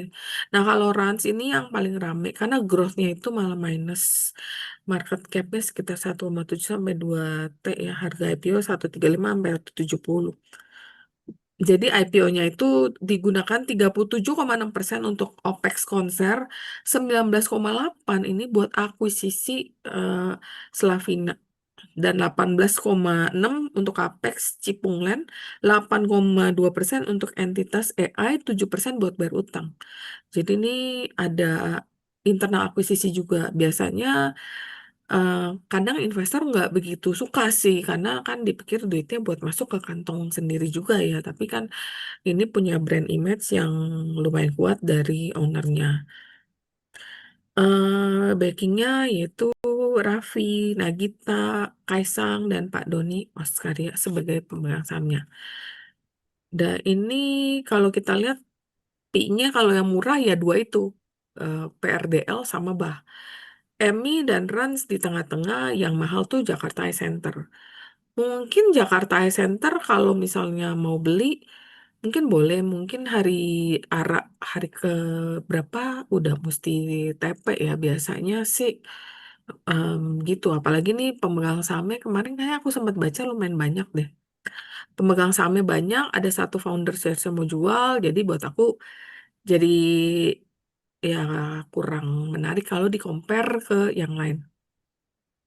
Kalau growth-nya EMI sama Jelly growth-nya yang tinggi, dan PRDL growth-nya lumayan, yang masih negatif itu malah Rans. Jadi itu mungkin jadi catatan. Mungkin Rans itu boleh untuk trading kali ya, untuk mungkin untung kalian boleh TP. Siapa tahu bisa araknya lebih banyak beberapa hari karena ada public figure di sini. Dan ini mungkin head to head kurang lebih hampir sama lah. Fokus dananya untuk ekspansi ini Jelly. Jadi mungkin kesimpulannya dari 6 ini yang saat ini lumayan menarik. Satu Jelly, kedua itu mungkin PRDL, kemudian BAH, Rans. Itu buat aku pribadi. Nggak tahu kalau buat Alvin ada view gak, Vin, mengenai 6 IPO ini? Kalau lihat sekilas ya sih, Hmm. ya mungkin yang apa ini bacanya batch atau bah sih, Bah, ya itu sih bah. Hmm, iya nih, kayaknya ya. iya menarik sih ini. Apalagi grup Jarum kan. Cuma kan banyak yang ngomong, ah Jarum lemot katanya. Ah mungkin dulu iya kali ya. Tapi kalau data itu kan Jarum juga. Itu naiknya kok kencang gitu kan. Ya nggak tahu juga Mhm. sih. Ya Hmm. mungkin yang 6, dari 6 ini mungkin aku akan beli 4. Mungkin yang aku agak Hmm. rencana mau agak nge-haul mungkin Jelly. Mungkin. Karena aku lihat growth-nya bagus. Terus dia juga Hmm. eh, masih ada rencana untuk Hmm. ekspansi dana IPO-nya. Iya. Kalau Dan healthcare itu aku rasa sih agak susah sih Ci. yang mana Bisnis yang itu ya, ya Emi. semuanya yang healthcare kayaknya Iya, semuanya susah deh. Kayak kita ngomongin yang Prodia itu aja, Prodia juga nggak nggak perform kan jalan. sahamnya Nggak. ya dalam Dari beberapa IPO tahun nggak? terakhir. Iya. Dan IPO-nya itu Sempet banyak sempet kasih naik, bentuk naik cuman kan, udah tapi jeblok parah kan sekarang. waktu itu naik kayaknya ada berita apa deh, waktu itu udah mau dijual atau apa gitu deh. Waktu itu sempet kan waktu COVID, setelah COVID itu kan Oh iya agak iya, bagus tuh laporannya tuh. Terus habis benar-benar itu jeblok lagi. benar-benar benar-benar waktu itu naiknya gara-gara COVID ya. Mm-mm. Karena kan Iya, semua orang tes darah at that iya. time. Nah, sekarang udah kelar Mm-mm. pandeminya, orang ya tes darah mungkin Iya, yang concern kesehatan setahun 2 kali, yang nggak concern ya kalau nggak ada kebutuhan nggak ngecek juga kan. iya. Susah lah kayak Prodia ini ya kalau value investor ya kita lihat value investor ya. Iya. Aku healthcare itu sangat skeptis sih karena memang industrinya Hmm, susah. Jadi hmm, hampir nggak pernah beli saham rumah sakit atau healthcare. Karena oke. industrinya memang benar-benar tough dan ya susah aja ya kecuali memang teman-teman mau ikutan IPO ya itu kan allotment dapat Iya, kecil terus naik jual ya itu kalau iya. invest jangka panjang mungkin kayaknya susah ya ini mungkin yang Biasa waktu aku profitnya liatin kecil ya? cuman batch doang sih. Oh, dari semua ini yang lu taksir cuman batch doang. Belum tentu taksir juga. Nanti aku Iya, coba iya. lihat dulu. Belum di. Cuman yang lainnya udah coret-coret lah kalau Hmm, ngeliat hmm, hmm. intinya. Iya, terus kemarin gue sempet baca tuh di mana ya? Apa di thread ya? Kayaknya katanya pemegang sahamnya itu foundernya mau jual 5%. Yang JEC ya, Oh, Jakarta Eye oh. Center itu. Iya, jadi kan itu di Iya. thread itu kan dibahas. Kok ini jadi pertanyaan kalau company Mm-mm. emang bagus, kenapa Iya, foundernya kok ikut karena kita kita jualan? kita logika aja lah, juga Ci. Mm-mm, Ini kan Jakarta Eye Center dia udah ada 11 cabang tuh. Banyak mm-mm, banget tuh. Ini di dekat tempat tinggalku ada tuh kelihatan mm-mm, dari jendela. Jadi iya maksudnya untuk rumah sakit mata scale-nya bisa lebih gede lagi. mm-mm, Ya, gimana scale-nya bisa lebih gede lagi gitu sih. Ini karena ini omsetnya perusahaan udah gede nih. Udah mm-mm, 1T tuh per mm-mm, tahun tuh. Berarti satu satu rumah sakit tuh omsetnya berapa tuh? 100 M, ya kan? mm-mm, mm-mm, Rata-rata. Kayak bisa lebih segede gimana lagi gitu kan. Belum lagi saingan sama yang lain-lain gitu sih. mm-mm. Jadi kadang kita harus lihat itu juga. Mungkin ya eh, kebanyakan IPO ya faktanya begini. Kayak Iya. founder sudah nggak lihat lagi di mana Mm-mm, dia bisa gulung-gulung uangnya sendiri, ya kan? mm. Ya udah di akhirnya lepasin aja di market, bisnis gue udah nggak naik lagi gitu kan. Iya, At least gue dapat cash banyak gitu kan. benar-benar. Ya, jadi kalau kita baca nih, pemegang saham itu yang menjual salah satu dokter, ia megang 182 juta saham, sekitar 6,22%. Jadi nanti didivestasikan nanti menjadi 19 juta ya. Jadi kepemilikannya dari 6,22 jadi 0,59 sih, lumayan gede sih. 5% dia mau jual. Jadi itu juga menjadi satu catatan khusus nih kalau yang kita baca di thread itu banyak yang kayak menurut aku lupa yang nulis siapa, cuman kemarin aku baca katanya ini red flag menurut dia gitu. Hmm. Ya kita nggak tahu. Mungkin ya bisa aja kalau misalnya mau naik belum tentu red flag itu nggak naik juga. Bisa aja namanya sama IPO kan selalu akan ada lonjakan-lonjakan ya. Tapi setelah itu yang kita Ya itu kan nggak tahu. Makanya kan rata-rata kalau Alvin jeblok. kan, iya, Alvin kan jangka panjang kan karena dia Hmm. value investor. Jadi buat dia mungkin yang kayak gini, yang tadi Dodi share kurang menarik. Tapi buat yang trader ya tetap bisa aja sih mencari peluang di sini. Tapi ya dari ini kayaknya karena aku lihat ini jadi kayak ah nggak deh. Lagian ini kan ada 6 jadi duitnya mesti dialokasikan Tapi sesuai. biasa ikut IPO doang atau beli di hari pertama gitu sih. Oh biasa iya IPO hari pertama males aku ngejar-ngejar. Hmm. Kita Ya, ngejarnya. tapi IPO pun dapatnya kan kita dikit juga ya. Jadi ya Iya, ya iya. ya boleh lah kalau mau iseng-iseng juga kan sebenarnya kan maksudnya kalau let's say rugi juga kan cuma sedikit tapi kalau naik kan upsetnya besar ya kalau IPO gitu sih cuman ya kalau kalau lagi ada cash aja sih teman-teman ya kalau kalau lagi nggak ada cash ya let's say teman-teman harus jual sahamnya itu nggak worth it sih menurutku sih. Hmm. Ya karena kan di locknya biasa kan kalau IIP kan di lock dulu nggak bisa gerak. Hmm. Tapi ya market sekarang boleh lah. Marketnya lagi sepi juga kayak kemarin naik kan Hmm, volumenya hmm. juga kecil, turun juga volume kecil. Mungkin masih belum terlalu banyak berita positif yang bisa ditunggu. Duitnya mungkin bisa juga dialokasiin beli IPO dulu. Hmm. Abis itu mungkin duitnya balik, marketnya bisa lebih rame, masih bisa trading lagi sih. Oke, terus apa ya? Oh ya, ini profil manajemen yang rame orang lihat ya, karena kan ada Pak Darwin di Rans, ini komisaris utama, dia dulu bekas presiden direktur Bursa Efek zaman dulu. Terus ini Nagita sama ini beberapa, ini aku nggak begitu kenal sih. Oh, ex-presiden Bakriland Development. Ya itu jadi kesimpulannya gini aja. Nah, oke. Stop share screen. Ya, jadi hmm, kira-kira nih katanya gini. Ayo tebar optimisme market. Aduh, aku juga maunya begini. Tapi gimana ya beritanya digebukin berita pusing mulu. Aduh, serba salah sih. Ada lock up period, ya ada. Kemarin aku nanya untuk satu emiten, aku tanya kalau minta fix ada barang nggak di lock setahun. Nggak mau deh di lock setahun. Oh iya, WBSA 3 lot berhadiah ya sama yang RLCO kali ya. 2 lot atau 1 lot tapi hadiahnya lumayan ya. Oke, kalau urutan prioritas mungkin tadi aku beli jelly dulu. Jelly lebih gede alokasinya. Habis itu alokasi kedua mungkin kebah. Terus apalagi tadi ya? eh aduh, jadi banyak sih, jadi lupa. Oh ya, habis itu Rans sama satu lagi yang PRDL. Karena PRDL kayak kecil deh. Rans mudah-mudahan dapat banyak. Rans kayak seru deh, seru karena ya namanya kan public figure pasti kan dia mau barangnya rame. Mungkin temen-temennya dari kalangan artis juga beli ya, siapa tahu jadi bisa naiknya berapa kali arah gitu nanti kita TP. Ya marketnya lagi cari duitnya di pasar reguler agak kebatas. Jadi siapa tahu dari saham IPO kita bisa cuannya lebih lumayan sih.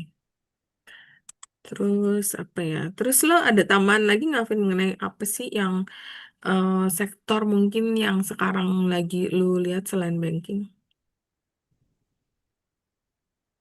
Ya itu tadi sih Ci, lumayan diversified sih sebenarnya. Mm-mm. Consumer goods. Em, nah tadi tuh ngomongin soal soal itu tadi ada yang consumer goods satu IPO juga yang produknya Nata de Coco, Jelly gitu-gitu kan. Mm-mm. Nah kita ada pegang juga yang kayak yang seperti itu ya. Cuman perusahaannya jauh lebih besar tapi dia ada produk-produk seperti itu juga sekarang. Yupi, Yupi. Oh bukan bukan. Oh bukan Yupi. Em, Yupi valuasi lebih menarik sih daripada Jelly. ya ya tapi bukan.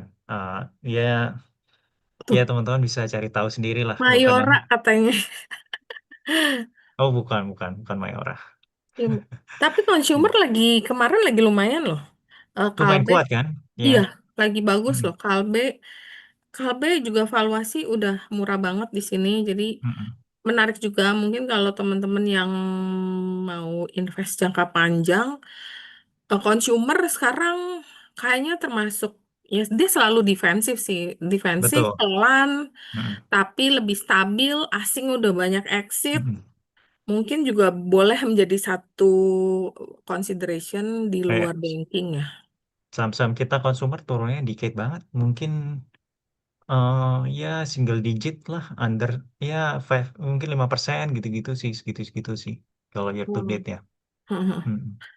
Terus apa ya, Kalbe, kalau kayak consumer, retailers, retailers lu suka nggak? Kayak Asus, Dulu McD, dulu dulu sempat kita kita punya assetware sama hidup. Eral, tapi Oh, enak. kita udah jual sih, Ci. Jadi itu Hmm. part of kemarin kita memang ada di Porto tuh. Cuma kita udah jual, pindahin ke saham yang kita rasa lebih potensi. Soalnya retailer kayaknya susah juga ya. Iya, Kalau assetware tuh turun terus kan laporan keuangannya juga kan. iya. Jadi sekarang dividennya jadi kerasa gede tuh. Ya, Hmm. tapi balik lagi dividen gede kan kita maunya assetware ini kan growth play ya, bukan dividen play ya. Kalau kita mau Iya. dividen play, ya banyak juga yang dividennya lebih gede dari assetware gitu kan. Jadi Hmm. pindahin aja ke yang dividennya lebih gede dari assetware kan. Kalau Iya. let's say kita mau dividen play. Sama Eral tuh kita udah jual juga kemarin. Kita pernah Mm-mm. punya, kita udah jual ya karena kayaknya they're not doing very well sih. Jadi Eral mungkin Yang sisi positifnya penjualan Xpeng-nya itu doang yang yang bagus. cukup gede. Iya, jadi tapi yang lain itu pada stagnan banget gitu sih. Hmm. Jadi kayak agak susah juga sih retailer. Iya, nah mungkin yang tadi kita bilang buat temen-temen yang buat invest jangka panjang, selama ini kan kita pikir banking, banking, banking. Tapi banking kan sekarang volatile banget Hmm, tuh. ya ya, ya nggak harus banking sih. Justru Iya. banking itu eh let's say indeks turun, banking itu udah pasti turun sih, mau di Hmm. Amerika atau dimanapun gitu. Hmm. Kalau komoditas belum tentu. Jadi Hmm. komoditas indeks turun, banking belum tentu turun. Tapi biasa Hmm. kalau ini seluruh dunia ya, mau di Amerika di mana, indeks Hmm. turun, banking itu turun juga. Jadi kalau Hmm. let's say banking ini investasi jangka panjang banget atau let's say yang defensif, enggak lah. Justru banking ini ngikutin ekonomi. Iya, benar-benar. Banking sangat ngikutin ekonomi gitu. Sangat, sangat. Kalau nggak ngikutin ekonomi ya tambang, komoditas, consumer goods itu Heeh. nggak dia nggak terlalu ngikutin indeks gitu. Kalau kalau mining lu beli nggak sektornya? Oh ya pertambangan maksudnya sih. Heeh. Iya, Ya. iya ada. Ada.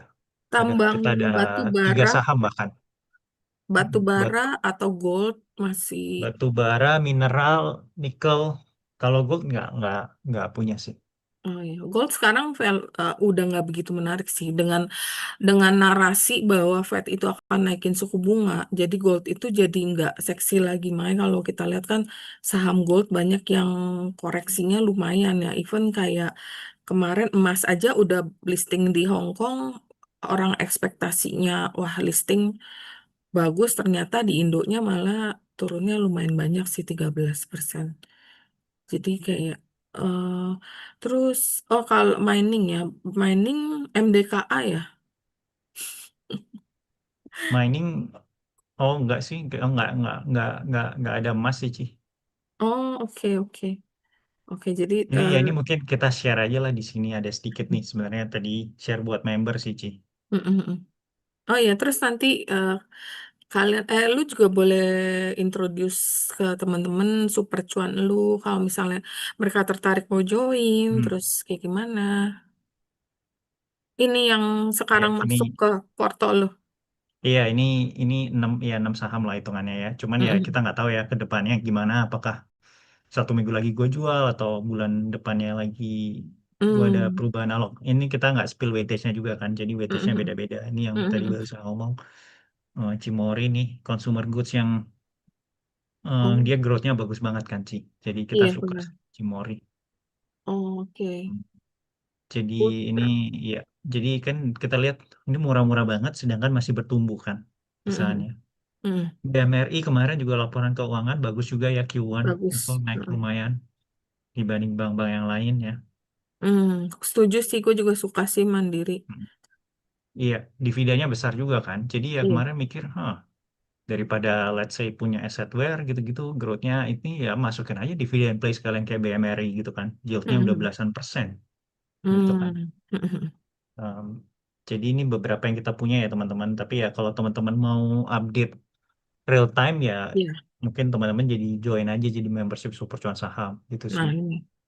Balik lagi ini kita value investing ya teman-teman. Jadi kalau let's say prinsip investasi kita nggak sejalan ya nggak perlu gitu ya. Kalau let's say Iya. teman-teman memang trading ya jangan join kita karena Iya. nanti pasti bosen gitu ya. Iya. Kita value investor gitu. Jadi kita banyak baca, kita transaksi itu kita jarang ya. Tapi ya Mm, mm, ya ini tergantung teman-teman tradingnya gimana. Cuman ya memang ada riset dari dulu bahwa investor itu lebih untung daripada trader gitu sih. Tapi ya iya. balik lagi tergantung tradingnya teman-teman gimana. Cuman ya Iya. ini kan ya statistik ya. Cuman ya kalau teman-teman mau trading ya saya nggak nyaranin juga untuk Iya, karena join percuma. kita juga. Nanti kan trading kan setiap hari harus ada stock pick ya. Hmm. Kalau value investing kan nggak selalu nemu Ya saham nggak yang selalu ya. value Kita gitu. paling ada saham baru gitu kita paling bisa sebulan sekali, 2 bulan sekali, 3 bulan sekali.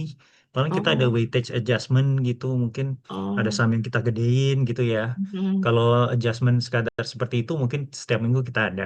Cuman kalau kayak mm, nambah, ngeluarin saham baru itu mungkin jarang sih. Bisa sebulan mm, sekali. Tapi kalau let's say market lagi geraknya banyak banget, mm, musim laporan keuangan keluar, nah itu mungkin adjustment kita lumayan besar gitu kan. Jadi ya let's say kita keluarin 2 saham, masukin 3 saham, nah bisa aja sih oke, oke. gitu. Oke, terus mungkin kita udah eh, jam 3 nih, hampir jam 3 ada closing statement nggak, Vin? Sama mungkin bisa kasih tahu follow ke IG-nya lu, kan juga banyak Hmm. konten-konten edukasi nih. Kalian boleh follow di Alvin Tanasta ya, sama Super Cuan ya. Ya, super cuan saham nanti keluar kok Mm-mm. kalau di Mm-mm. search. Iya, terus apa? Iya, ada closing statement nggak, Vin? Ya nggak ada sih, cuman ya keep investing aja sih buat teman-teman. Memang kondisi market sekarang ini kita ya nggak nggak nggak mau lah seperti ini ya. Meskipun ya Porto gua lumayan kuat ya, cuman minus 10% ya. Apakah gua senang? Ya nggak juga gitu kan. Karena ya kita ya kan, let's say Iya, indeks naik kan ya Porto gua bakal naik lebih banyak lagi gitu loh. Jadi ya ya apakah gua senang ya nggak juga gitu loh. Jadi ya tapi ya teman-teman tetap stay in the market gitu sih. Jadi mau teman-teman metode investasinya apapun ya jangan jangan fully keluar market, jangan sampai nggak iya, perhatiin market lagi karena ini adalah momen-momen yang krusial. Kalau teman-teman keluar, gue jamin nah nanti lu balik ke market, ISG sudah 9.000 lu kehilangan potensi gain jalan. 100% mungkin seratus Iya, persen gitu sih. benar. Mungkin kalau yang trader, kalau dulu mainnya all in, mungkin sekarang lebih hati-hati. Kalau aku sih dulunya misalnya masuknya, contoh ya, contoh dulu misal aku satu saham bisa masuk 2M contoh. Sekarang mungkin aku masuk 10% dulu. Nah, kalau harganya turun lagi antara masuk 10 atau aku cut. Jadi memang lebih hati-hati aja. Tapi kita tetap stay in the market karena kita nggak tahu kapan rebound. Karena saham kalau lagi di bottom, ya sekarang kan bottom ya nggak tahu kalau ya nanti gimana. Biasa kalau naik tuh lumayan jauh sih. Pak LKH aja cuan Hmm, gede waktu di tahun 98 jackpotnya. iya. Jackpot daripada Tapi jackpot. nggak bakal ke 4.700 dulu sih. Nggak tahu nih, makanya kita kan, gue kan berasa Enggak nih lah. kayak kita disentimenin sama si asing nih.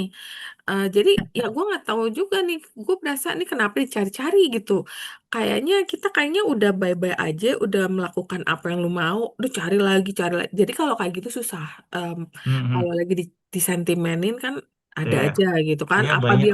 Iya, oknum-oknum yang gembor-gemborin juga sih, yang di Indonesia yang buat fear-fear gitu sih, iya. nggak jelas ya. Ya jangan didengerin lah teman-teman kalau orang-orang seperti itu, gitu aja sih.